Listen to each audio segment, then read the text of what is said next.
Je suis professeure à l'ETS, au département de génie de la construction, depuis 1998. À cette époque, plus de la moitié de notre clientèle venait de région. Donc, ils arrivaient à l'école, puis ils étaient un peu perdus, ils connaissaient pas Montréal, ils connaissaient personne. Alors, je leur recommandais de s'impliquer dans les clubs étudiants.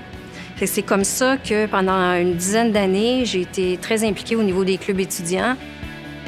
J'ai encadré plusieurs équipes dans le pont d'acier Hercule, le canoë de béton et le toboggan de béton qui existait à l'époque, mais qui a disparu par la suite.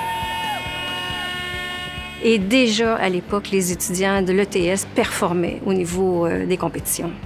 Mais plus que ça encore, je dirais, pour moi, il y a eu Pont-Pop. Parce que j'étais impliquée à peu près depuis le début à Pont-Pop en tant que juge. Donc, j'ai décidé de transformer Pont-Pop et d'en faire vraiment une compétition provinciale gigantesque qui allait attirer le plus de monde possible, autant au collégial qu'au secondaire. Puis, la plus grosse année de Pont-Pop, il y a eu près de 500 participants. Il y avait même 2 équipes de Chine. Les jeunes arrivaient le matin, là, puis ils savaient pas trop. Là, ils se demandaient qu'est-ce qu'ils faisaient à l'école. Puis à la fin de la journée, là, c'était rendu qu'il y avait le sourire jusque-là, puis il allait taper dans la main de Stéphane Bellavance, puis il disait à l'année prochaine, bien, on venait de leur faire découvrir la profession d'ingénieur.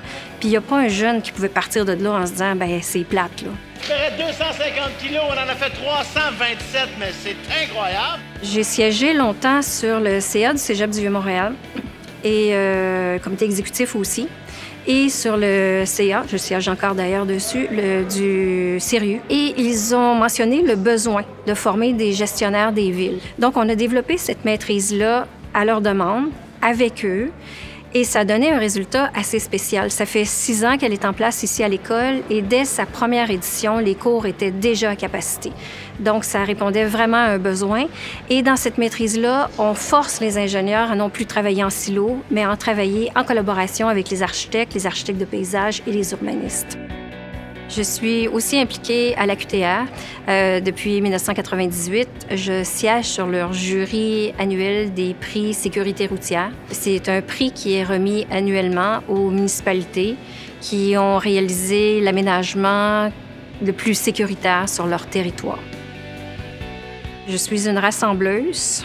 J'ai réussi à regrouper du monde qui accepte d'embarquer avec moi pour relever les défis. Puis habituellement, on les mène au bout avec succès.